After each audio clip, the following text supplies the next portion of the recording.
اللهم صل على سيدنا محمد وعلى آل سيدنا محمد كما صليت على إبراهيم وعلى آل إبراهيم في العالمين إنك حميد مجيد. قال الله تبارك وتعالى في كلامه المجيد: أعوذ بالله من الشيطان الرجيم بسم الله الرحمن الرحيم. قل للذين كفروا ستغلبون وتحشرون إلى جهنم وبئس المهاد. قد كان لكم آية في فئتين التقتا فئة تقاتل في سبيل الله وأخرى كافرة يرونهم مثليهم رأي العين الله يؤيد بنصره من يشاء إن في ذلك لعبرة لأولي الأبصار. قال المؤلف والمفسر رحمه الله تعالى: أدام النفع بعلومه وعلومكم في الدارين آمين. إلى أن قال: يقول تعالى: قل يا محمد صلى الله عليه وسلم قل يا محمد للكافرين ستغلبون أي في الدنيا وتحشرون أي يوم القيامة إلى جهنم وبئس المحاد. اب مفسر رحمۃ اللہ علیہ ان آیات کی تفسیر میں ارشاد فرماتے ہیں: اللہ تبارک و تعالی نے ارشاد فرمایا کہ محمد مصطفیٰ صلی اللہ علیہ وسلم آپ کافروں کو فرما دیجئے کہ ستغلبون، کہ دنیا میں بھی تمہیں شکست ہوگی، تم ان قریب مغلوب ہو جاؤ گے، اور اللہ تبارک و تعالی مسلمانوں کو غلبہ عطا فرمائیں گے. وَتُحْشَرُونَ، اور قیامت والے دن تمہارا حشر کیا جائے گا، اٹھایا جائے گا تمہیں جہنم کی طرف، اور کیا ہی وہ بری جگہ اور برا ٹھکانہ ہے. وقد ذکر محمد بن اسحاق بن سار ناصر بن عمرو بن قتادہ ان رسول اللہ صلی اللہ علیہ وسلم لما اصاب من اہل بدر ما اصاب ورجع الى المدینہ جمع اليہود فی سوق بنی قینقاع وقال یا معشر اليہود اسلموا قبل ان يصيبكم الله بما اصاب قريشا وقالوا يا محمد صلى الله عليه وسلم من نفسك ان قتلت نفرا من قريش قالوا اغمارا لا يعرفون القتال انك والله لو قاتلتنا لعرفتنا نحن الناس وانك لم تلك مثلنا فانزل الله في ذلك قولهم تبارك وقوله تبارك وتعالى: قل للذين كفروا ستغلبون وتحشرون الى جهنم وبئس المهاد الى قوله تبارك وتعالى عبرة لأولي الابصار. اب مفسر رحمۃ اللہ علیہ فرماتے ہیں کہ محمد بن اسحاق نے اپنی کتاب میں لکھا ہے کہ یہ جو واقعہ ہے نا جی، اپنا اس واقعے کی بنا پر شان نزول ذکر کیا جا رہا ہے کہ حضور پاک صلی اللہ علیہ وسلم حبیب کبریا کو جب اللہ تبارک و تعالی نے بدر کے اندر فتح عطا فرمائی اور بدر میں آپ کو جو کامیابی ملی، یعنی کافروں کے 70 سردار مارے گئے، 70 قید ہوئے، اور پھر ان کا فدیہ مال غنیمت ایک عظیم کامیابی تھی. تو جب میرے آقا صلی اللہ علیہ وسلم مدینہ منورہ تشریف لے آئے، جمع الیہود فی سوق بنی قینقاع، بنو قینقاع کی ایک بازار تھی. اصل میں یہی قبیلے جو تھے نا یہودیوں کے بڑے بڑے مدینہ منورہ میں رہتے تھے، بنو نذیر، بنی قینقاع اور بنو قریظہ. یہ 3 بڑے بڑے قبائل تھے جو مدینہ منورہ کے باہر قریب میں رہتے تھے، اور ان کے بہت بڑے بڑے قلعے اور بازاریں اور سب کچھ تھا. تو حضور نے ان کو یہاں جمع فرمایا اور آپ نے فرمایا کہ یا معاشر الیہود اسلموا، آپ نے فرمایا کہ اے یہودیو تم بھی اسلام لے آؤ، قبل ان یصیبکم اللہ بما اصاب قریشا، اس سے پہلے کہ تم پر بھی اسی طرح کا عذاب آئے جیسا قریش پہ عذاب نازل ہوا. جیسے قریش کو اللہ تبارک و تعالی نے بدر میں ذلتہ میں شکست سے دوچار کیا ہے، اگر تم پر بھی اسی قسم کا کار ٹوٹا تو کفر میں مر جاؤ گے. اس لیے بہتر ہے کہ تم اس ایسے حالات سے پہلے اسلام قبول کر لو. لیکن قریش کہنے لگے: فقالوا یا محمد صلی اللہ علیہ وسلم لا یغرنک من نفسک، کہنے لگے کہ آپ اپنے نفس کو دھوکے میں نہ ڈالیں. ان قتلت نفرا اغمارا من قریش، کہ آپ نے قریش کے چند ایسے لوگوں کو قتل کر دیا جو بالکل ایسے نہ تجربہ کار لوگ تھے، نشے میں ڈوبے ہوئے لوگ تھے، اور آپ نے ہم سے قتال نہیں کیا، وہ تو قتال جانتے بھی نہیں تھے۔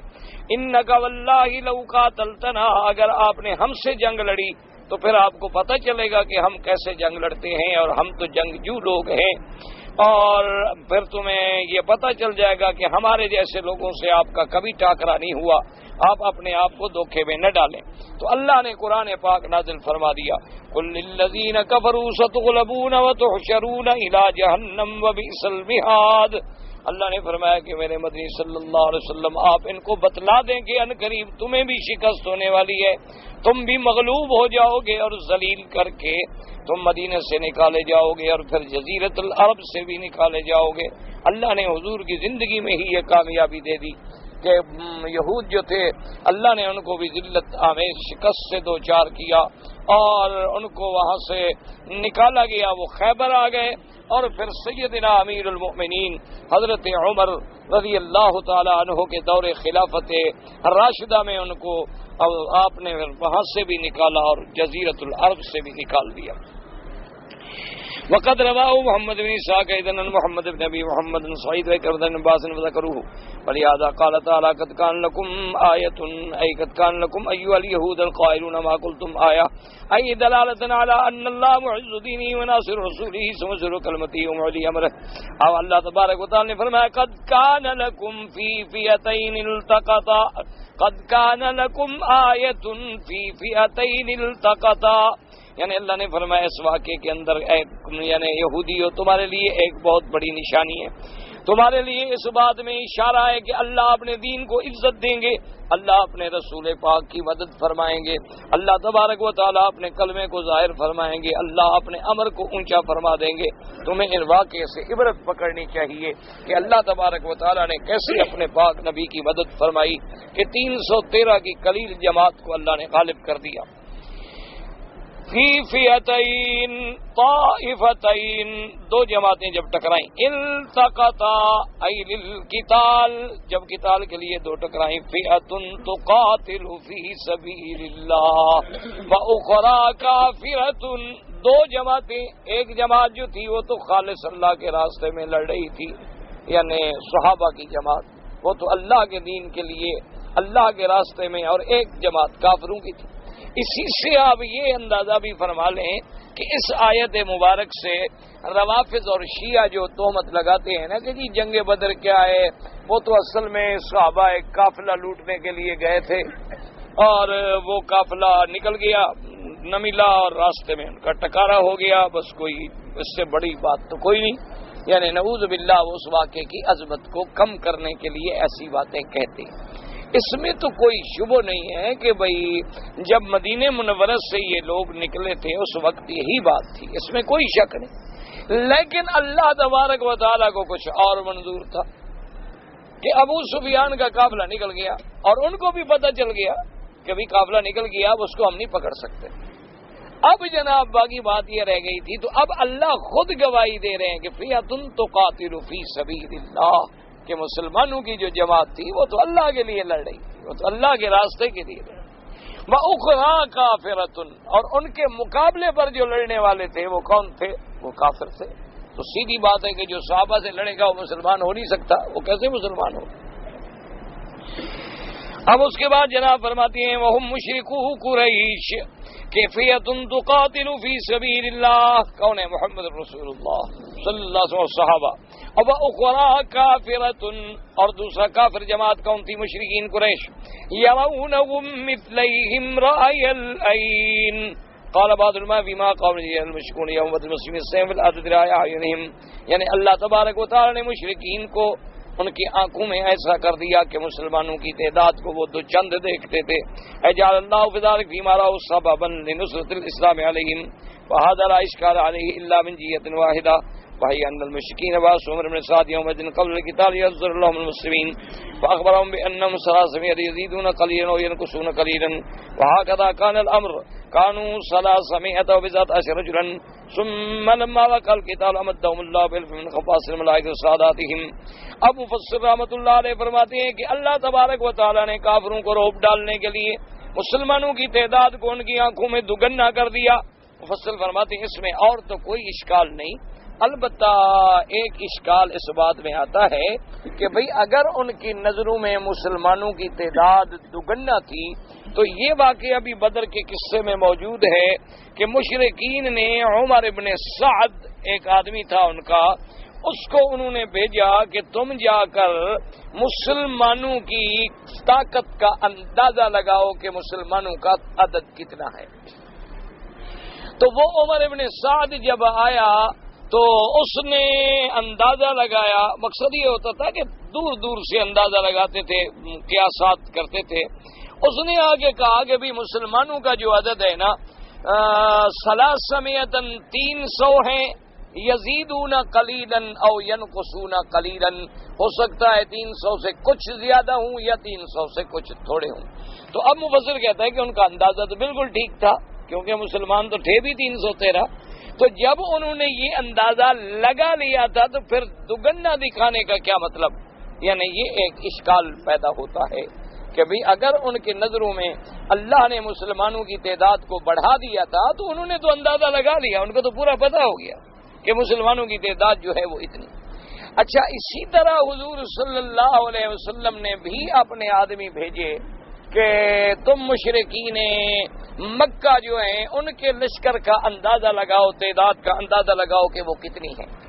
تو صحابہ میں کچھ لوگ آئے، انہوں نے کچھ اندازے لگائے لیکن کوئی صحیح اندازہ نہ لگ سکا. تو اصل یہ ہوا کہ ان کے مشرکین مکہ کے کچھ نوکر لوگ، قسم کے ملازم لوگ جو اونٹ چراتے تھے، ان میں 1-2 آدمی پکڑے گئے لڑکے. تو حضور نے فرمایا ان کو میرے پاس لے آؤ. ان کو لے آئے تو آپ نے پوچھا کہ بھائی تم کون ہو؟ انہوں نے کہا جی ہم تو فلاں سردار کے نوکر ہیں، ملازم ہیں، ہم تو اونٹ چرانے والے ہیں، ہمارا تو جنگ سے کوئی واسطہ ہے نہیں، ہم تو نوکر لوگ ہیں. آپ نے فرمایا اچھا ہم تمہیں کچھ نہیں کہتے، سزا نہیں دیتے، ہم تمہیں چھوڑ دیں گے، لیکن تم یہ بتلاؤ کہ تمہارے لشکر کے لیے روزانہ کتنے اونٹ ذبح ہوتے ہیں؟ تو انہوں نے کہا کہ جی 10 اونٹ ذبح ہوتے ہیں. تو حضور صلی اللہ علیہ وسلم اچھا ان کو چھوڑ دو، اور دشمنوں کی تعداد جو ہے وہ 1000 کے قریب ہے. تو حضور صلی اللہ علیہ وسلم کیونکہ بھی ایک اونٹ جو ہے وہ 100 آدمی کے لیے کافی ہو جاتا ہے، تو آپ نے اندازہ لگا لیا کہ بھئی ان کے. تو اب دونوں کو اندازہ تو تھا لیکن قرآن پاک فرماتا ہے کہ ہم نے ان کو دگنا کر کے دکھلا دیا. تو اصل وجہ یہ تھی، بات سمجھیں، کہ جنگ بدر جو ہے یہ کوئی منٹو سیکنڈوں میں نہیں ہو گئی. جنگ بدر جو ہے اس میں کئی دن لگے ہیں، اور پھر یہ تھا کہ ایک وقت تو صحیح اندازہ آ گیا دونوں کو، لیکن جب صفیں بنی اور اللہ کے فرشتے اترے اب تعداد جو تھی وہ دگنی نظر آنے لگی. اللہ تبارک و تعالی نے جب آسمانوں سے فرشتے اتارے اپنے پاک نبی کی مدد کے لیے تو اب تعداد بڑھ گئی، جس کو قرآن نے دوسری جگہ نقل فرمایا ہے کہ ہم نے آسمانوں سے فرشتے اتارے 3,000 من الملائکۃ منزلین. اللہ نے آسمانوں سے فرشتے اتارے اور جبریل علیہ السلام بھی خود تشریف لے آئے، اور سب کے سب جو تھے وہ نصرت اصحاب رسول صلی اللہ علیہ وسلم کے لیے تشریف لائے ہیں. اس لیے اور بعد میں صحابہ نے بھی حضور سے پوچھا کہ یا رسول اللہ صلی اللہ علیہ وسلم، بڑی عجیب بات ہے کہ ہم جب کافروں سے لڑتے تھے ابھی ہم ایسے اپنی تلوار کا اشارہ کرتے اور ان کی گردن کٹ جاتی، ابھی ہماری تلوار تو پہنچی نہیں گردن تک اور گردن پہلے کٹ گئی. تو حضور نے فرمایا کہ اللہ کے فرشتے لڑ رہے تھے، اللہ تبارک و تعالیٰ کے فرشتے جو تھے وہ تمہاری مدد کر رہے. تو اصل میں اب کوئی اشکال نہیں کہ ایک تو واقعہ تھا کہ حقیقتاً عدد ان کا 1000 تھا، ان کا 313 تھا، اور دونوں طرف یہ تحقیق ہو گئی. لیکن جب صفیں آمنے سامنے ہو گئیں تو پھر اللہ نے اپنے نبی صلی اللہ علیہ وسلم کی نصرت کے لیے آسمان سے فرشتوں کو اتارا، اور فرشتوں نے باقاعدہ قتال میں حصہ لیا. فرشتے تو احد میں بھی اتارے گئے لیکن احد میں فرشتوں نے قتال میں حصہ نہیں لیا. بدر میں اتارے گئے اور بدر میں قتال میں فرشتوں نے باقاعدہ حصہ لیا. اچھا، اب ان دونوں جنگوں کو اگر کوئی مسلمان اچھی طرح پڑھے نا جی، جنگ بدر کو اور جنگ احد کو، تو آپ کو سمجھ آ جائے گی کہ بھی آج دیکھیں مسجد والے رو رہے ہیں، مدرسوں والے رو رہے ہیں، مولوی رو رہے ہیں، دین والے سب رو رہے ہیں، لیکن کوئی مدد نہیں آتی، کوئی نصرت نہیں آتی۔ اس کی کیا وجہ؟ ہر جگہ دین والا رو رہا ہے، ہر جگہ اسلام والے رو رہے ہیں، اور جناب دیکھیں، اور ہر جگہ اللہ نہ کرے، اللہ نہ کرے، اللہ نہ کرے، پورے عالم پہ یوں نظر ڈولاؤ نا جی، ہر جگہ تم کو مسلمانوں کا خون بہتا نظر آئے۔ بوسنیا میں نظر ڈولا لو، کشمیر میں نظر دوڑا لو، افغانستان میں دوڑا لو، شیشان میں دوڑا لو، کسی یعنی چاروں طرف شرق غرب شمال جنوب اتنا خون مسلم سستا ہو گیا ہے، جہاں بھی دیکھو مسلمان کا خون بہ رہا ہے۔ کہیں آپس میں مسلمان کاٹ رہے ہیں، کہیں ہندو مار رہا ہے، کہیں کافر مار رہا ہے، کہیں مشرک مار رہا ہے، ہر جگہ ذلت ہے، رسوائی ہے، نکبت ہے، خواری ہے، اور جتنا کوئی اسلام پہ زیادہ پابند ہے اتنا تکلیف میں ہے۔ اس کی وجہ یہ ہے، اگر صرف آپ جنگ بدر کو اور جنگ احد کو سامنے رکھ لیں تو مسئلہ حل ہو جائے گا۔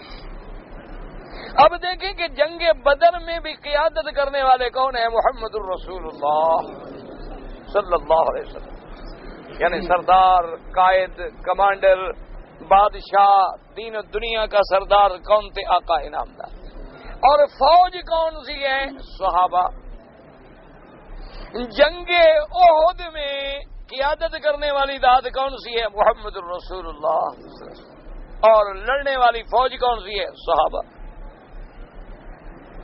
صرف وہاں پر صحابہ سے ڈسپلن کی غلطی ہو گئی، نظم کی، بس اس سے زیادہ نہ کوئی نافرمانی تھی، نہ نعوذ باللہ بدعہدی تھی، نہ اللہ کے رسول کی مخالفتی۔ بات صرف اتنی ہوئی کہ حضور پاک نے جب جنگ احد کے میدان میں اپنی فوجوں کو ترتیب دیا کہ یہ میمنہ ہے، یہ میسرہ ہے، اور یہ قلب ہے، یہ خلف ہے، چونکہ فوجیں اس انداز میں تقسیم کی جاتی تھیں کہ بھئی یہ دائیں یہ جماعت ہوگی، ہمارے بائیں یہ جماعت ہوگی، ہمارے فرنٹ میں میدان میں یہ جماعت لڑے گی، ہمارے خلف میں یہ ہماری فوج ہوگی جو ہمیں پیچھے سے کور دے گی، اور اسی طرح یہ ایک نقشہ ترتیب دیا جاتا تھا۔ اور جنگیں تو ہوتی تھیں اس وقت تلوار سے اور نیزے سے اور تیر سے اور تفنگ سے۔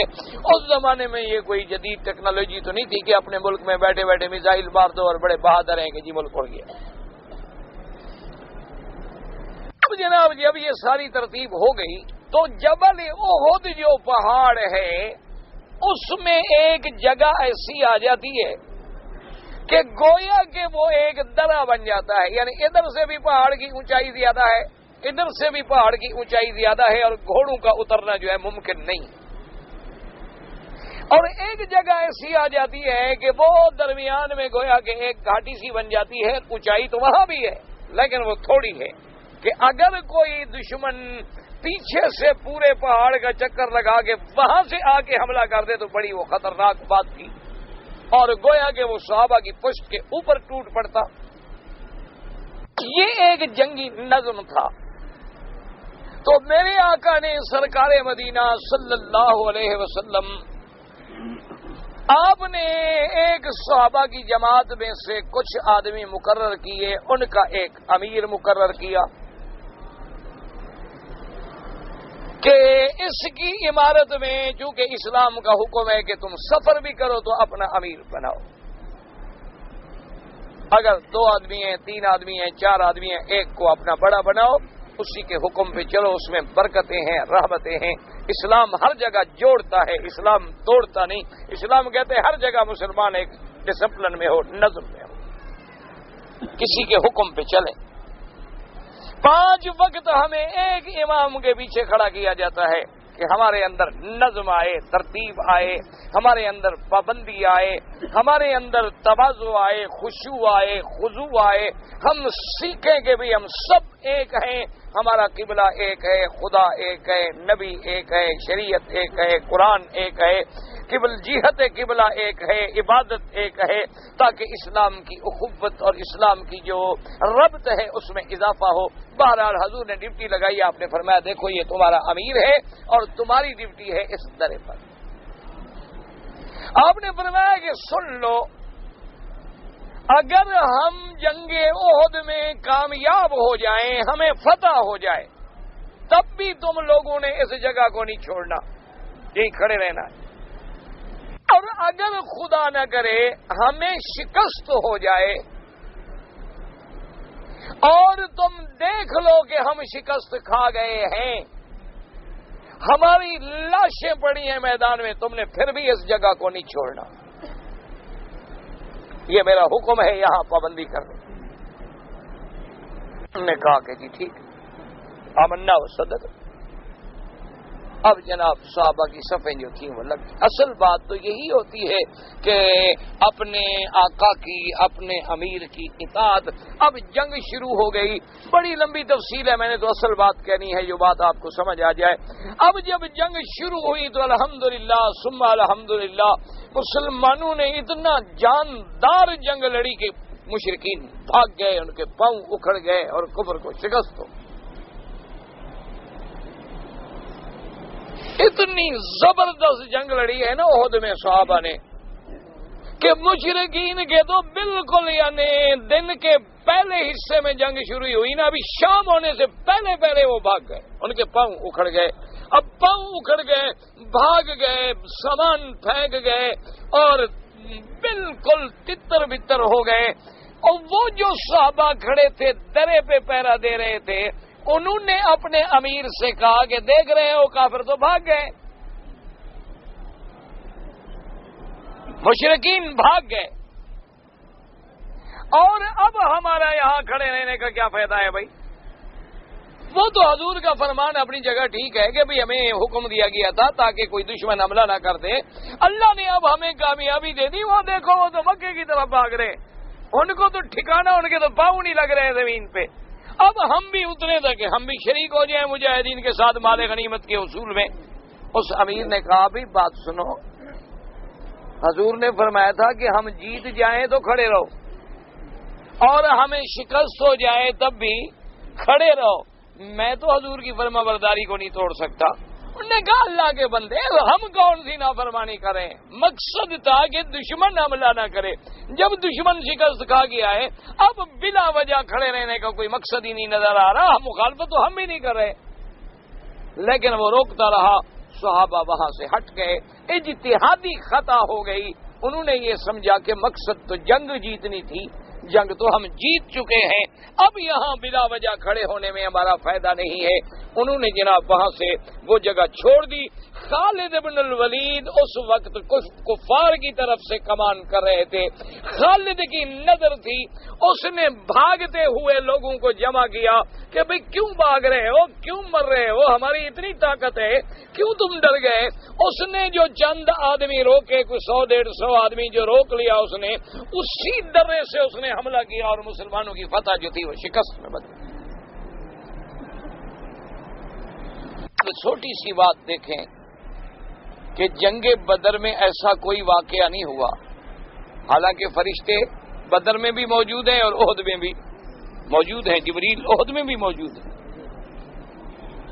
لیکن یہاں صحابہ سے ایک اجتہادی خطا ہو گئی کہ وہ ڈسپلن کو توڑ بیٹھے، ایک چھوٹی سی غلطی، حالانکہ وہ بھی نافرمانی رسول نہیں تھی، اپنے امیر کے حکم کو اب انہوں نے توڑا۔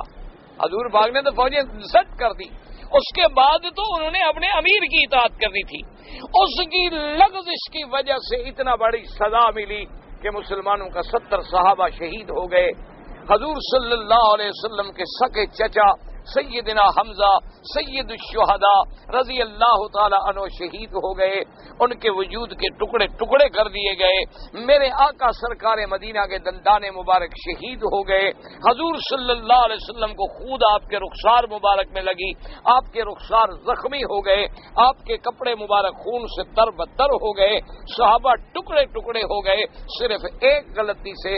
اور وہاں اندازہ کریں، ایک غلطی ہو، نبی خود بھی کھڑا ہو تو اللہ معاف نہیں کرتا، ہم سارا دن غلطیاں کریں اور کہیں جی اللہ کی مدد آ جائے، کہاں سے آ جائے؟ آ رہی ہے بات کو سمجھیں۔ اب ہم کہتے ہیں نا جی او جی ہم نے بڑی دعائیں کی ہیں اور جی بڑا یہ کیا ہے جی، او بھی ہم نے کیا دعائیں کی؟ جب ہم نے اللہ کے رسول کی قدم قدم پہ نافرمانی کی ہے، قدم قدم پہ نافرمانی ہے، ہمارے گھروں میں شریعت کی نافرمانی، ہمارا بدن یعنی سیرت ہماری سنت کے خلاف، صورت خلاف، گھر خلاف، تجارت خلاف، معاملات خلاف، رہنا سہنا، اٹھنا بیٹھنا، کھانا پینا سب اسلام کے خلاف، اور ہم کہتے ہیں نہیں مدد نہیں آتی، کہاں سے مدد آ جائے بھائی؟ آج بھی اگر ہم اللہ کے رسول کے دروازے پہ گر جائیں، توبہ کر لیں اور صحیح معنوں میں اللہ کے دین کے لیے کوئی بات کریں، دیکھیں اللہ کی نصرت آتی ہے کہ نہیں آتی۔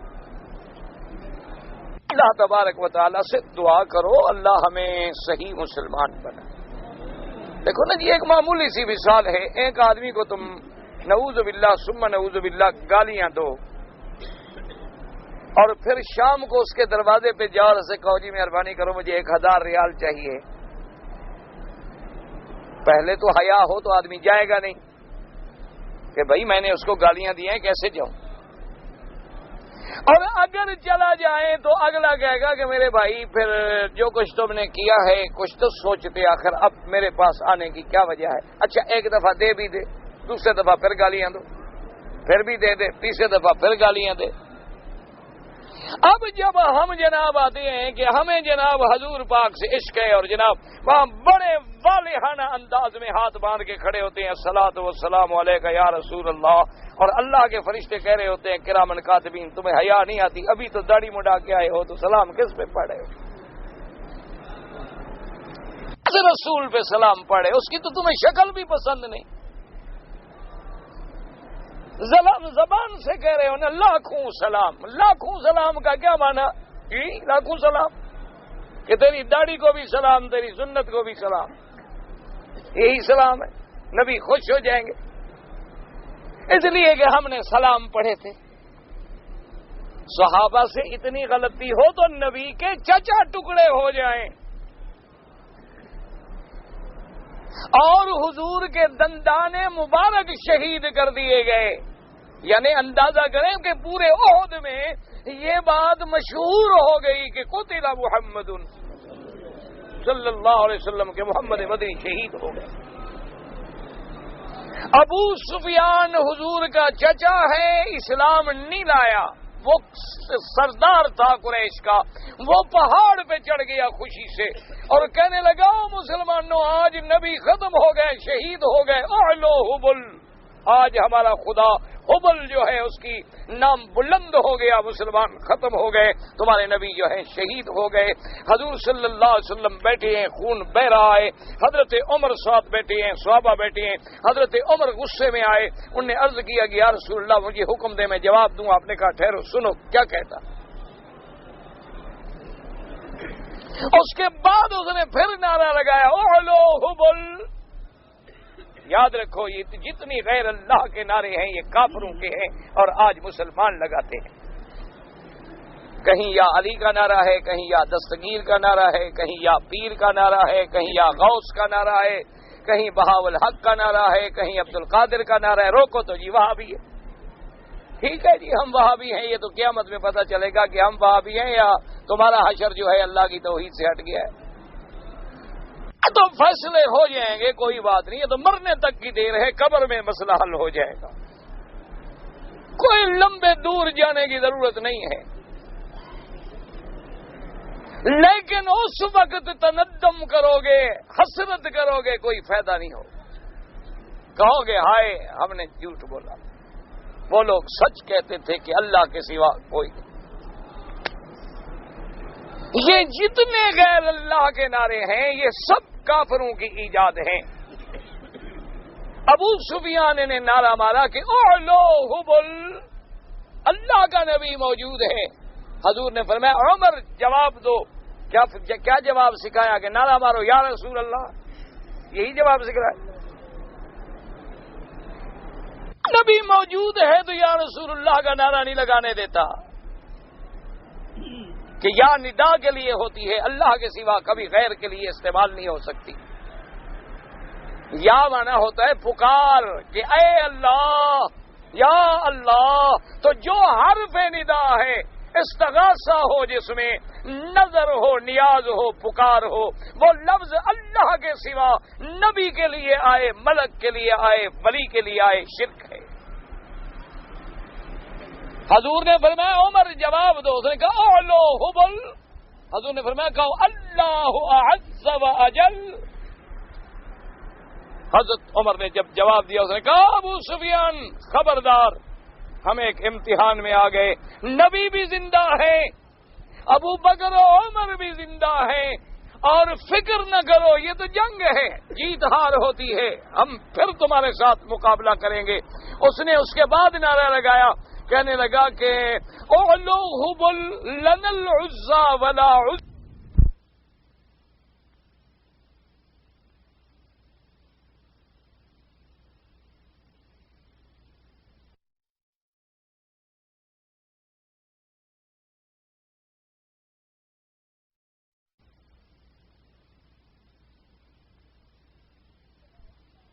لگا عزا عزت، یعنی عزا عزت سے تھا کہ آج عزا ہمارے ساتھ ہے، تمہارے ساتھ نہیں ہے.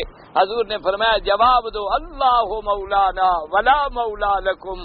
اللہ ہمارا متولی و ناصر ہے، تمہارا نہیں ہے. اب جناب خیر کافر جب چلے گئے، حضور نے وہ حکم ہوا، جبریل علیہ السلام آ گئے. انہوں نے کہا حضور آپ نے کپڑے اتار دیے، ہم نے تو ابھی تک وردی نہیں اتاری. وہ تو ایک امتحان تھا. حکم دے صحابہ کو کہ کافروں کے پیچھے تعاقب کریں تاکہ مدینے پہ حملہ نہ کر سکیں کافر.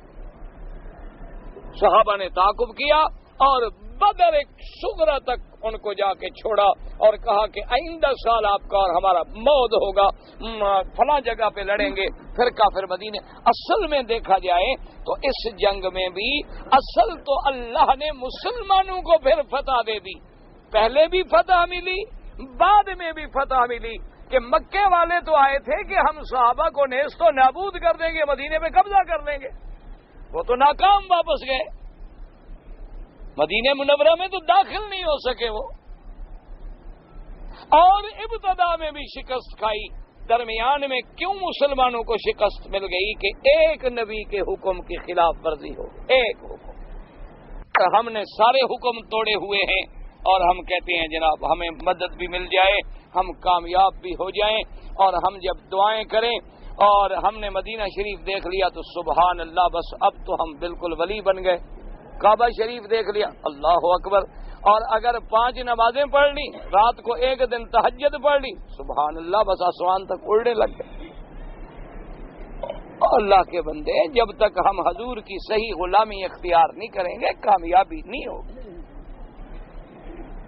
ہمیں عذاب سے نجات نہیں مل سکتی. ایک راستہ ہے، میرے مدنی کا فرمان ہے کہ ما نزل بلاء الا بذنب وما رفع الا بتوبہ. حضور نے فرمایا اللہ نے مسلمانوں پر کبھی عذاب نازل نہیں کیا مگر ان کے گناہوں کی وجہ سے. اور وہ بلا، عذاب، مصیبت کب رفع ہوگی؟ جب توبہ کرو. توبہ کا معنی یہ نہیں ہوتا جیسے ہم توبہ کرتے ہیں کہ یا اللہ میری ہر گناہ سے توبہ. ملتزم پہ کھڑے ہوتے ہیں ہمارے حاجی بڑی رونق میلے کے ساتھ ماشاءاللہ، اور اتنے شور سے دعائیں کر رہے ہوتے ہیں کہ دوسرے کا طواف بھی ختم، عبادت بھی ختم، نماز بھی ختم. ماشاءاللہ، یہ مسئلہ بھی پتہ نہیں بھی. اللہ کے بندے دعا آہستہ کی جاتی ہے، دعا تضرع سے کی جاتی ہے، دعا عاجزی سے کی جاتی ہے. دعا گڑ گڑا کے رو رو کے کرو، لیکن تیرے اور تیرے رب کے درمیان ہے، تم لوگوں کو سنا رہے ہو. اور جناب وہاں کھڑے ہوتے ہیں وہاں، یا اللہ میری ہر چھوٹے بڑے گناہ سے توبہ، میری لکھ لکھ وار توبہ. 2 ڈبیاں سگریٹ کی جیب میں ہوتی ہے چھوٹے بڑے گناہ سے توبہ. ایمان سے کہو بلا ایسی توبہ، اللہ کو نعوذ باللہ دھوکہ دیتے ہو. آ جاتے ہیں جی ملتزم پہ چہرہ لگا رہے، یا اللہ میرے چہرے کو منور فرما دے. فرشتے کہتے ہیں داڑھی مڈا کے کعبے کو لگا رہے، اب بھی منور ہونے کی امید کرتے ہو. ماشاء اللہ، اللہ کو خوش کر رہے ہو کہ تیرے نبی کی سنت پہ ابھی اس طرح پھروا کے آیا ہوں، ابھی محمد مدنی کا سنت کی مخالفت کر کے آیا ہوں، اور مخالف چہرہ جو ہے وہ تیرے کعبے کو لگا رہا ہوں کہ قیامت میں تیرے کعبے کا پتھر گواہی دے گا یہ بے حیا ہے، اس نے محمد کی سنت کا حیا نہیں کیا. جو مرضی آئے کہہ دو، تم تو کعبے کے ذرے ذرے کو اپنے خلاف گواہ بنا رہے ہو. جہاں سجدہ دو گے وہ ٹکڑا گواہی دے گا. تم سمجھتے ہو کہ داڑھی مڈانا معمولی بات نہیں ہے. یہ تو محمد مدنی. آج ایک فوجی اپنی وردی نہ پہنے، اپنا بیج نہ لگائے تو کان سے پکڑ کے نکال دیا جاتا ہے. تم محمد مدنی کی شکل نہ بناؤ تو کیا خیال ہے شفاعت نصیب ہو جائے گی؟ دعا کرو اللہ ہمارے حال پہ رحم کرے. دعا کرو اب اللہ پاک ہمیں حضور کی سنت کی اتباع کی توفیق دے. اللہ ہمیں نافرمانیوں سے بچائے. اچھا پھر یہ دلیل دینا، او جی داڑھی والے کوئی سب فرشتے ہیں، تم نے فرشتہ بننا ہے کہ نبی کی سنت پوری کرنی ہے؟ داڑھی والا گناہ کرتا ہے وہ بھی پکڑا جائے گا، مولوی گناہ کرتا ہے وہ بھی پکڑا جائے گا، عالم گناہ کرتا ہے وہ بھی پکڑا جائے گا. کسی داڑھی والے کو برائی دیکھ کے یہ مانا تو نہیں کہ داڑھی بری چیز ہے. پھر تو نمازی برائی کرے تو پھر نماز بری چیز ہے. پھر روزے والا کوئی جھوٹ بولے تو روزہ بری چیز ہے. پھر حاجی کوئی غلطی کرے تو حج بری چیز ہے. پھر تو سارا دین ہی چھوڑ دو. او جی داڑھی والے کیا نہیں کرتے، او جی داڑھی والے فلم دیکھتے ہیں، داڑھی والے جھوٹ بولتے ہیں، داڑھی والے یہ کرتے ہیں. تمہیں داڑھی والوں سے ہے یا محمد الرسول اللہ سے ہے؟ تم نے کلمہ نبی کا پڑھا ہے یا داڑھی والوں کا پڑھا ہے؟ تم نے جو کلمہ پڑھا ہے رات دن کے لا الہ الا اللہ محمد الرسول اللہ، تو تم نے اتباع کس کی کرنی ہے، داڑھی والوں کی یا محمد مصطفیٰ کی؟ داڑھی والے تو سکھ بھی ہوتے ہیں، داڑھی والے تو یہودی بھی ہوتے ہیں. یہودی کی داڑیاں اتنی بڑی بڑی ہیں کہ مسلمانوں کی داڑیاں کچھ بھی نہیں ان کے سامنے. سکھوں کی داڑیاں اتنی بڑی ہیں کہ تمہاری داڑھی ان کے سامنے کوئی حقیقت بھی نہیں رکھتی.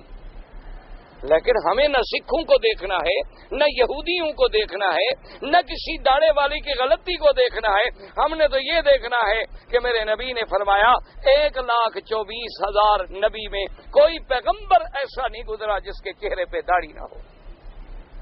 ایمان سے کہو مکے مدینے میں کھڑے ہو تم، ویسے تو پیروں کے بڑے عاشق ہو، کسی پیر کو اللہ کے ولی کو بغیر داڑھی کے بھی دیکھا ہے؟ نہ حضرت داتا صاحب سے جو بچڑے مانگتے ہو، حضرت داتا صاحب کی داڑھی تھی، انہوں نے تمہیں یہی حکم دیا ہے داڑھی مڈاؤ. رات دن جو پیر عبد القادر جیلانی کی 11ویں کھا کھا کے لوگوں کا دودھ تم نے ختم کر دیا، چینی مہنگی ہو گئی ہے. عبد القادر جیلانی کی داڑھی تھی کہ نہیں تھی؟ تھی. تمہیں پھر کیا پیر سے محبت ہے؟ صرف دودھ پینے والی محبت ہے، داڑھی رکھنے والی نہیں.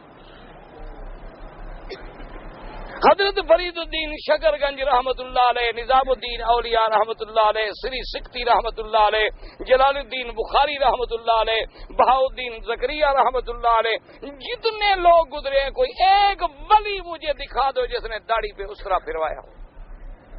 کتابوں میں لکھا ہوگا داڑھی مڈایا کرو، بس میری 11ویں کا دودھ تقسیم کیا کرو، میں تمہیں چھڑا لوں گا. ہم کہتے ہیں جی وہ جی مکے میں آتے ہیں جی دعا مانگتے ہیں جی منظور نہیں ہوتی ہے. منظور کیسے ہو جائے جب ہم دعا مانگتے ہیں کھانا حرام، کپڑے حرام، لباس حرام، زبان پہ جھوٹ، غیبت، مکر، ریا، دھوکہ، فریب. کعبے میں کھڑے ہوتے ہیں اسی وقت ملتزم پہ کھڑا ہے یا رب البیت العتیقہ تقریقا بنا اور رکابہ آبائنا، اور سوچ رہا ہے یار کل جلدی کرو فلم بھی تو دیکھنی ہے. یا رب البیت العتیقہ تقریقا بنا، یار ٹی وی کا وقت جا رہا ہے. یا رب البیت، یہ دعا ہے. اس کو دیکھا یخادعون اللہ، اللہ کو دھوکہ دیتے ہو. کس کو دیکھا دیتے ہو آخر؟ انا للہ و انا الیہ راجعون۔ یاد رکھو جب تک ہم اتباع پہلے صحابہ کیوں کامیاب ہوئے تھے کہ غلام بنے محمد مصطفیٰ، اور ہم کب کامیاب ہوں گے جب غلام بنیں گے محمد الرسول، کہ ہم سارے جھگڑے چھوڑ دیں، ہم اتباع اختیار کر لیں، سجدے میں گر جائیں، اللہ کے دروازے پہ پوری قوم کی قوم گر جائے کہ اللہ معافی عطا فرما، توبہ کر لیں اور اپنے آپ کو ہدایت پہ لے آئیں۔ کل سارے مسئلے، تم دعا کرو گے آسمان سے بارشیں برس پڑے، تم دعا کرو گے اللہ زمین سے برکتیں دے دے گا، اور جب تک تم اللہ کے قرآن کے مخالف بنو گے فصل برباد، زمینوں کی برکتیں ختم، آسمان سے طوفانی بارشیں، زلزلے، اللہ کا قہر، کبھی کسی شکل میں، کبھی کسی شکل میں، کبھی کسی شکل میں۔ اس لیے قرآن کا فیصلہ ہے وَلَوْ أَنَّ أَهْلَ الْقُرَىٰ آمَنُوا وَاتَّقَوْا لَفَتَحْنَا عَلَيْهِمْ بَرَكَاتٍ مِّنَ السَّمَاءِ وَالْأَرْضِ۔ اللہ نے فرمایا بستی والے اگر ایمان لے آئیں اور مجھ سے ڈریں تو آسمان و زمین کے خزانے برکتوں کے ہم کھول دیں گے، ولیکن کذبوا، لیکن انہوں نے تکذیب کی، فاخذناہم، پھر ہم نے ان کو اپنے عذاب میں پکڑ۔ دعا کرو اللہ ہمیں اطاعت نصیب کرے۔ آپ ہمارے لیے دعا کریں، ہم آپ کے لیے دعا کریں۔ اب مفسر رحمۃ اللہ علیہ فرماتی ہیں کہ یہ بات جو ہے یہ واقعی بات ہے کہ مسلمانوں کی تعداد جو تھی واقعی 300 اور کچھ تھی، یعنی 313۔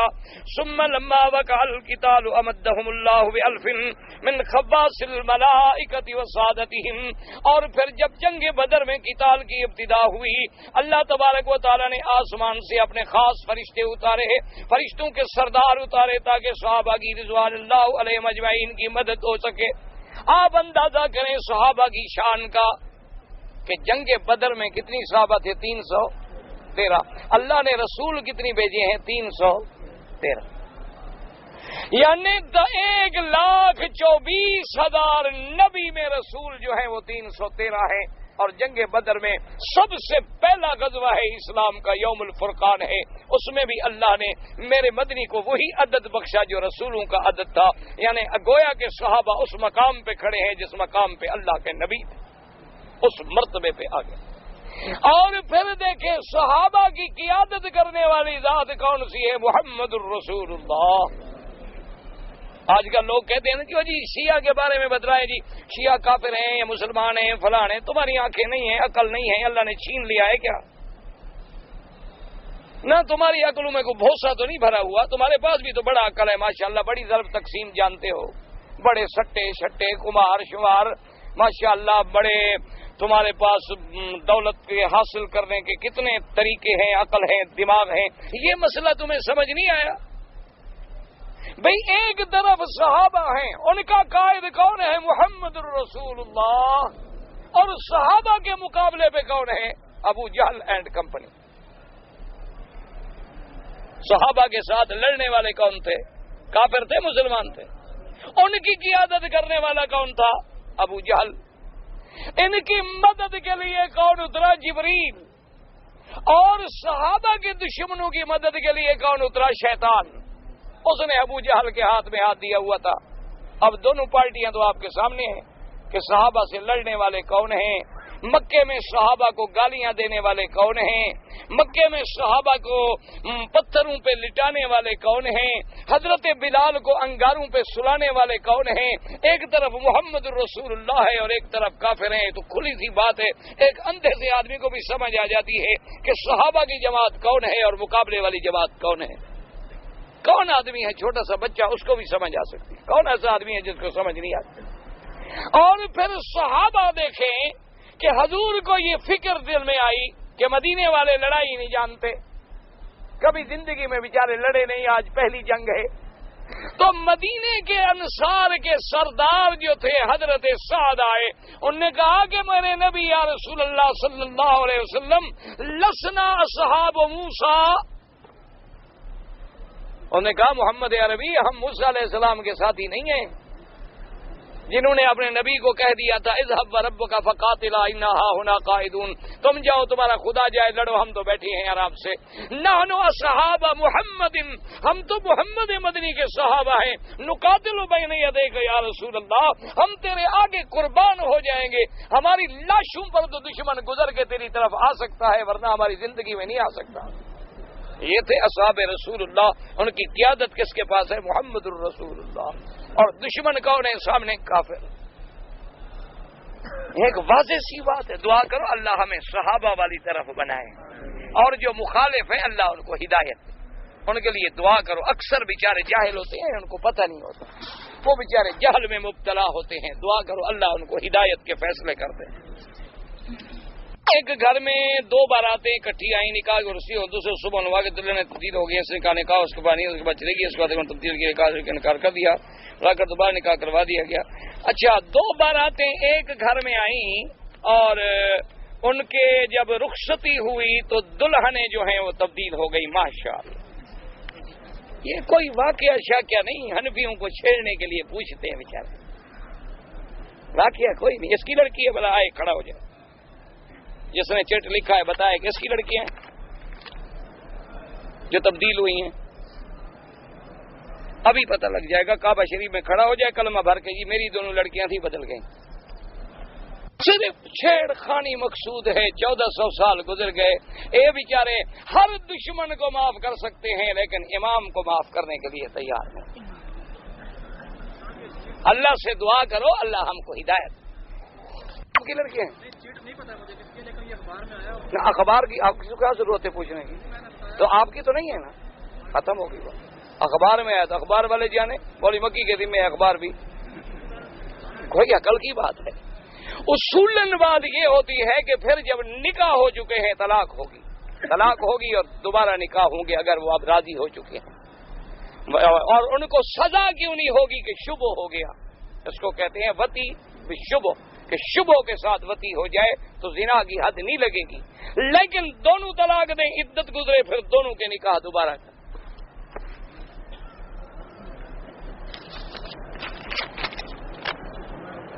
اور سب سے اچھی بات یہ ہے اگر مکہ شریف کا واقعہ ہے تو دارالافتاء سے رجوع کریں، اور کسی اور ملک کا واقعہ ہے تو اس علاقے کے علماء سے رجوع کریں، ان کو حقیقت کا پتہ ہوتا ہے. کیوں ہمارے پاس یہ نہ جیسے ہمارے بھائی بیچارے نے اخبار میں پڑھا، اس کے خیال میں آ گیا لکھ دیا، ورنہ اس کو بھی پتہ نہیں کہ واقعہ کس کا ہے، زید کا ہے، عمر کا ہے، بکر کا ہے. اچھا جی، قرآن شریف کے پرانے اوراق جو ہیں، دیکھیں بھائی اللہ دلوں کو جانتے ہیں. قرآن شریف کے اوراق جو ہیں ان کو کسی دیوار کے نیچے دفن کر دو، پاؤں میں نہ آئے، پانی میں کہیں بہا دو، کسی جگہ چاہے تو آپ جلا کے راکھ جو ہے اس کو دفن کر دو، کوئی مسئلہ نہیں. لوگ سمجھے قرآن جلا دیں، قرآن کو مخالفت میں جلانا ناجائز ہے نا. آگ روٹی کے پکانے کے لیے تو جائز ہے، گھر کو جلانے کے لیے آگ ناجائز ہے. روٹی کے لیے روز گھر میں آگ جلاتے ہو کہ نہیں جلاتے ہو؟ لیکن اسی آگ کو گھر میں جلانے کے استعمال کرو تو حرام ہے. ایک ہے قرآن کو توہین کوئی کرے تو وہ کافر ہو جائے گا. اس کا مقصد عزت ہے کہ اللہ کے قرآن کے اوراق پیروں میں نہ آئیں، بے ادبی نہ ہو، گستاخی نہ ہو، کہیں گر جائیں گے، ہوائیں اڑائیں گی. اس کو آپ چاہے جلا دیں، چاہے پانی میں بہا دیں، چاہے دیوار میں دفن کر دیں، کسی ایسی جگہ جہاں اللہ کے قرآن کی بے عظمتی نہ ہو. کہتے ہیں جی کہ شیخ عبد القادر جیلانی کی کتاب میں لکھا ہے، آپ نے لکھا ہے کہ اشراق کی نماز پڑھی جائے، فجر کی نماز کے بعد بیٹھ جائیں، سورج نکلنے کے بعد جب سورج اونچا ہو جائے تھوڑا تو 4 رکعت پڑھنے سے عمرے کا ثواب ملتا ہے. اور عبد القادر جیلانی کی کتاب غنیت الطالبین میں کہتے ہیں لکھا ہے کہ اشراق پڑھنا بدعت ہے. بالکل بے وقوفی ہے. لے آؤ کتاب دکھاؤ مجھے. کبھی ہو ہی نہیں سکتا. اللہ کے بندے سنت رسول کو کوئی آدمی کہہ سکتا ہے؟ تمہیں سمجھ نہیں لگی ہوگی کتاب سمجھنے کی. نام تو ہر کوئی پڑھ لیتا ہے نا، کتاب کا نام بھی سب کو آ جاتا ہے، ورنہ کبھی نہیں ہو سکتا. وہ ایک بہت بڑے عالم تھے، اللہ کے ولی تھے اور متبع توحید و سنت تھے. وہ ایسی بات کبھی لکھ نہیں سکتے جو میرے مدنی پاک کی حدیث کے خلاف ہو. تمہارے سمجھنے میں غلطی لگی ہے، اگر ہو سکے کتاب لے آؤ، مجھے دکھاؤ، میں آپ کو انشاءاللہ بتلاؤں گا کہ تم نے غلط سمجھا ہے. ہر فرض نماز کے بعد مصافحہ کرنا جو ہے یہ بدعت ہے. یہ جو لوگوں میں رواج ہے نا جی نماز کا السلام علیکم جی السلام علیکم، اللہ کے بندے نماز میں ہم نے جو سلام کیا وہ بھی تو سلام ہے نا، السلام علیکم ورحمۃ اللہ، جو ادھر ہے سب پہ ہو گیا، جو ادھر ہے ان پہ ہو گیا، یہ بدعت ہے، کوئی سنت نہیں، سنت کے خلاف۔ اصل میں مسلمان بھی کیا کریں جی، 2 دن تو ہوتے ہیں ملنے کے، ایک تو ملتے ہیں عید والے دن، ایک بیچارے عید والے دن ملتے ہیں، کیونکہ سارا سال تو ان کو پھر مجالے پاؤں جل پڑے مسجد میں آئے۔ اچھا عید پہ کیوں آتی ہے، وہ بھی ان کو پتا ہے مسجد نہیں ہوتی، عید باہر ہوتی ہے، عید بھی مسجد میں ہوتی نا، یہ بڑے آدمی آدھے وہاں بھی نہ آتے، کیونکہ ان کو پتا ہے مسجد کے باہر ہے، وضو ہوگا نہیں ہوگا، لوگوں کو دکھانا ہے، فوٹو کھنچوانا ہے۔ اور اس کے بعد جناب فلاں صاحب عید میں تشریف لائے تھے، اس سے کبھی پوچھو کہ عید میں کیا پڑھا جاتا ہے، اگر آ جائے نا جتنی مرضی آئے مجھے گالیاں دینا، میں تمہیں اجازت دیتا ہوں۔ اللہ کے بندے مصافحہ کرنا سنت ہے، کوئی باہر سے آئے مصافحہ کرو، کوئی باہر سے آئے معانقہ کرو۔ اچھا ہمارے ہاں جو معانقے کا طریقہ ہے وہ بھی غلط ہے، ہمارے ہاں جو ہے نا لوگ ایسے ملتے ہیں سینے سے سینہ لگا کے ٹھیک رگڑا شگڑا دیتے ہیں، یہ غلط ہے۔ معانقے کا معنی ہوتا ہے گردنیں ملیں، معانقہ عنق سے ہے، مصادرہ نہیں کہ سینے ملیں، سمجھیں بات کو۔ اسلام نے حکم دیا ہے معانقہ کہ گردن ملائی جائے۔ اچھا بعض عربی بھی گردن ملاتے ہیں، سنت ہے ٹھیک ہے، لیکن وہ بھی غلطی کرتے ہیں کہ پہلے بائیں طرف ملاتے ہیں، یہ بھی ناجائز ہے، دائیں طرف سے ابتدا ہونی چاہیے۔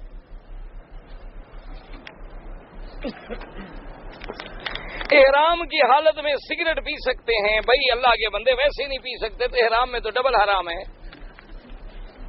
عمرہ کیا بال نہیں کاٹے تو دم پڑ گئی حضرت۔ کہ زندہ آدمی کے لیے عمرہ کریں، بھائی اپنے لیے عمرہ کرو، اگر کسی نے وصیت کی ہے یا والدین ہیں یا جن لوگوں نے تمہیں پابند کیا وصیت کی، ورنہ تم اپنے لیے کرو۔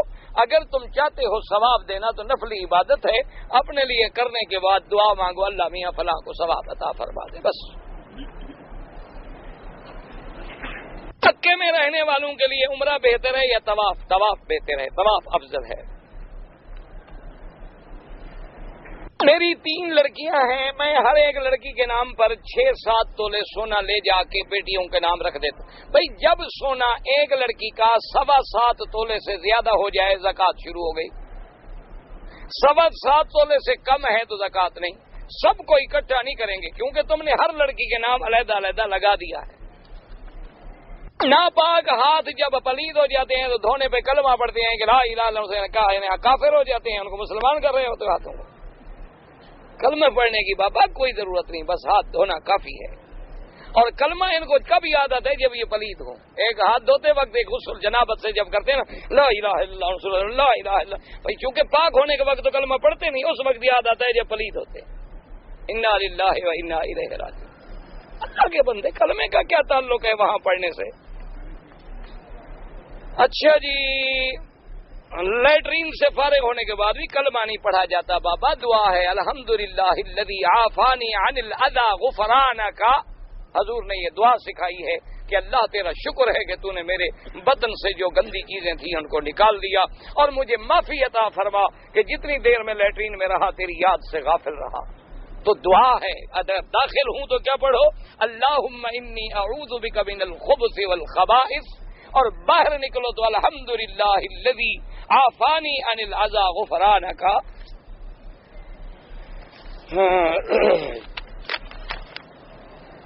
عمرے پر آئے ہوئے لوگ جو ہیں نماز پوری پڑھیں یا قصر کریں؟ اگر 15 دن سے کم ہے تو قصر کریں۔ اگر اوقاف سے فراش ملے، بھائی ملے تو لے جاؤ، ملے تو مسجد کا مسجد میں ڈالنا جائز ہے، چوری نہ لے جانا۔ عورتیں قبرستان جا سکتی ہیں؟ نہیں جا سکتی۔ قبر پر تاریخ پیدائش لکھنا جائز ہے؟ ناجائز ہے۔ ہمارے ہاں جو قبروں پہ بورڈ لگاتے ہیں نا کہ فلان ابن فلان اور تاریخ پیدائش فلان اور تاریخ وفات فلان اور تاریخ فلان فلان، کسی چیز کی ضرورت ہے؟ کس کے لیے لگا رہے ہو؟ فرشتوں کو پتہ ہے، فکر نہ کرو، اللہ میاں کو بھی پتہ ہے۔ اور تمہیں اپنے لیے ضرورت ہے، تیرے گھر میں لکھی ہونی چاہیے، قبر پہ کیا ضرورت ہے؟ ویسے ہی شرعاً ناجائز۔ جمعہ کی نماز سے پہلے ہم 4 سنتیں پڑھے، بعد میں بالکل ٹھیک ہے 4 بھی پڑھیں۔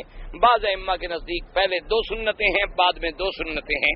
احناف کے نزدیک پہلے بھی 4 ہیں، بعد میں بھی 4 ہیں۔ اگر کوئی بعد میں 6 پڑھے تو وہ بھی روایات میں موجود ہیں، جتنی پڑھو گے اتنی ثواب ملے گا۔ ایک دکاندار گندم کے کاروبار ہے، بھیجتا ہوں پتہ نہیں 500 پر، مجھ سے قرض دار لیا، مہینے کے بعد کم ہو گیا، مجھے نہیں سمجھ، یہ سمجھ نہیں آئی مجھے کیا لکھا ہے تم۔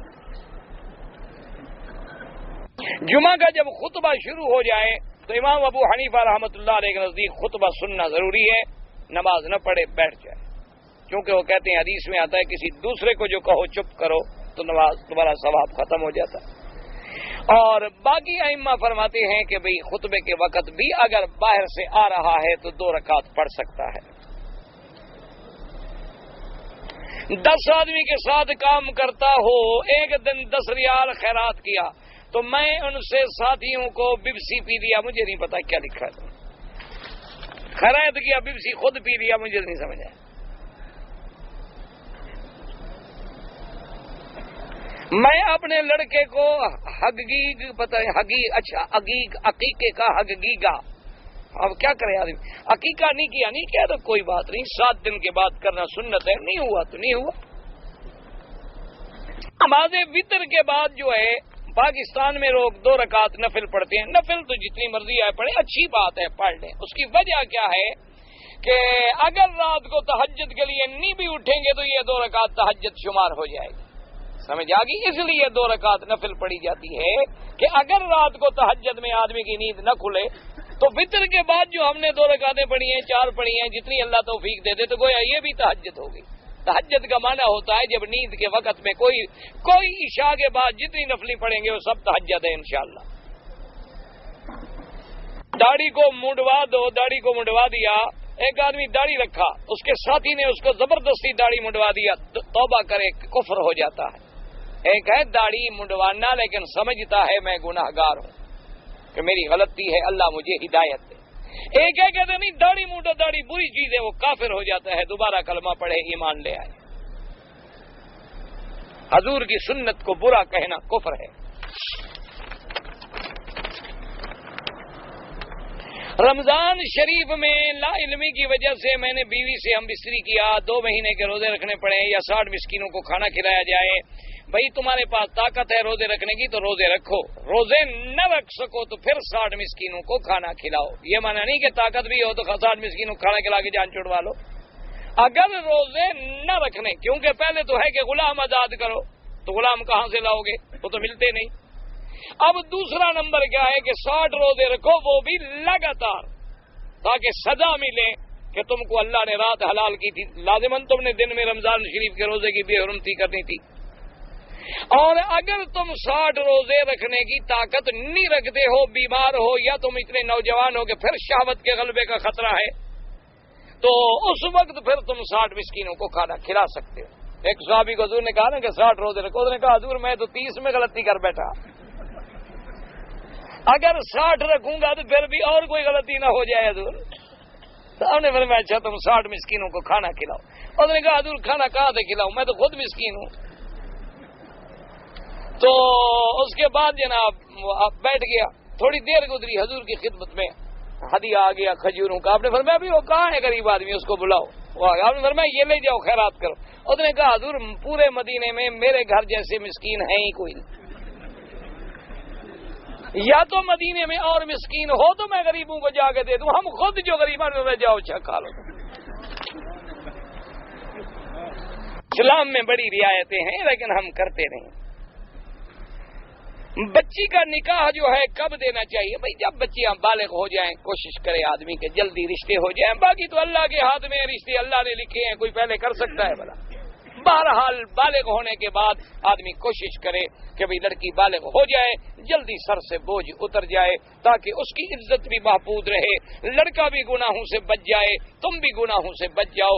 آدمی کو اپنی طرف سے محنت، باقی تو اللہ نے لکل اجل کتاب، ہر چیز کے لیے تقدیر میں ایک وقت ہے، اس سے پہلے کچھ ہو نہیں سکتا۔ نعرہ حیدری یا نعرہ رسالت جو ہے وہ بالکل اسلام کے خلاف ہے.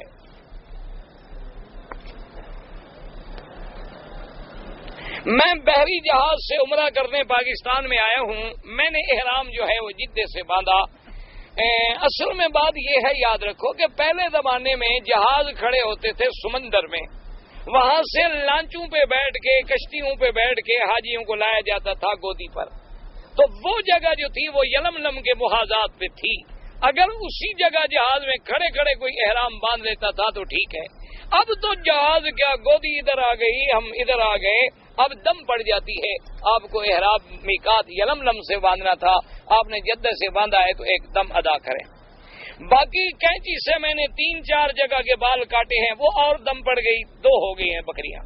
ایک احرام غلط باندھنے کی، ایک بال غلط کاٹنے کی. افضل یہ ہے کہ سر پہ اس طرح پھروائیں. اگر آپ کو اپنے بالوں کا فیشن حضور کی سنت سے زیادہ محبوب ہے، اللہ کو آپ کے عمرے کی کوئی ضرورت نہیں، نہ حضور پاک کو ضرورت ہے آپ کے عمرے کی. آپ نہ کریں، کوئی تکلیف نہ فرمائیں. حکیم نے تو نہیں لکھا گل گاؤ زبان 1 تولہ اور عمرہ 1 تولہ، کہ بھئی ہم عمرہ بھی کر لیں اور فیشن میں بھی ہمارے فرق نہ آئے. میرا ایمان یہ ہے کہ کائنات کے اولیاء اللہ کے سارے بال بھی اکٹھے کر لیں تو محمد مدنی کے ایک بال کے برابر بھی نہیں ہو سکتے. یہ میرا عقیدہ ہے. اور حضور پاک نے اس طرح پھروایا تو تمہارے ہمارے بال زیادہ خوبصورت ہیں. حضور نے جب عمرہ کیا